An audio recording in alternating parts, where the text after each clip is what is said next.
तर आज आपण बनवणार आहोत तोंडलीची भाजी। तुमच्याकडे याला काय बोलतात तर कमेंटमध्ये नक्की सांगा।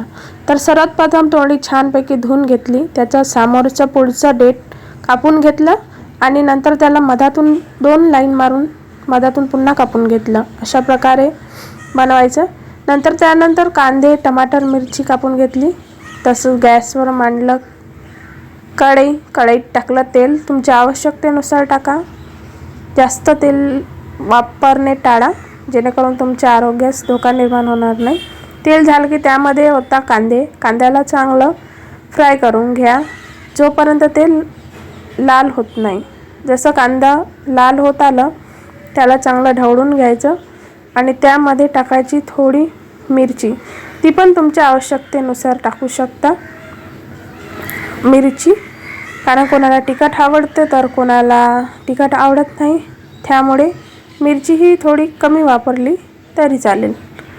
त्यानंतर मिरची छान ढवळून घ्या। ढवळून घेतल्यानंतर त्यामध्ये टाका टमाटे तुमच्या आवश्यकतेनुसार। जसे टमाटे टाकले तसं तेल बुडबुडू उड्या मारायला लागलाय। त्यानंतर त्याच्यामध्ये मिक्स करून घ्या टमाटर छानपैकी आणि नंतर घाला तिखट, ते पण आवश्यकतेनुसार चवीनुसार तुमच्या मीठ घाला थोडं आणि हळदी। अशा प्रकारे ते चांगलं मिक्स करून घ्या। मिक्स करून झाल्यावर त्यामध्ये थोडं पाणी टाका, जेणेकरून छान ते मिक्स होईल। त्यानंतर त्याच्यात घाला तोंडली छान धुवून चिरून घेतली आहे आणि ती त्याच्यामध्ये घाला आणि मिक्स करून घ्या। मिक्स झाल्यानंतर छान मी त्याच्यामध्ये असं न बनवता डाळ टाकते, ती पण आमच्याकडे लाखोरीची डाळ असते, ती तुमच्याकडे काय बोलता तिला ते नक्की कमेंट करून सांगा। तिच्याने कसं भाजीला खूप छान चव येतो, त्यामुळे ती डाळ टाकलेली आहे मी।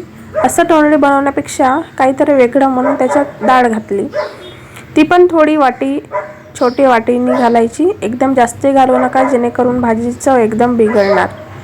अशा प्रकारे दोन्ही मिक्स करून घ्या आणि मिक्स झालं की 15 ते 20 मिनिट छान त्यांना झाकून शिजू द्यायचं आणि 15 ते 20 मिनिट झाले की झाकण उघडून घ्यायचं।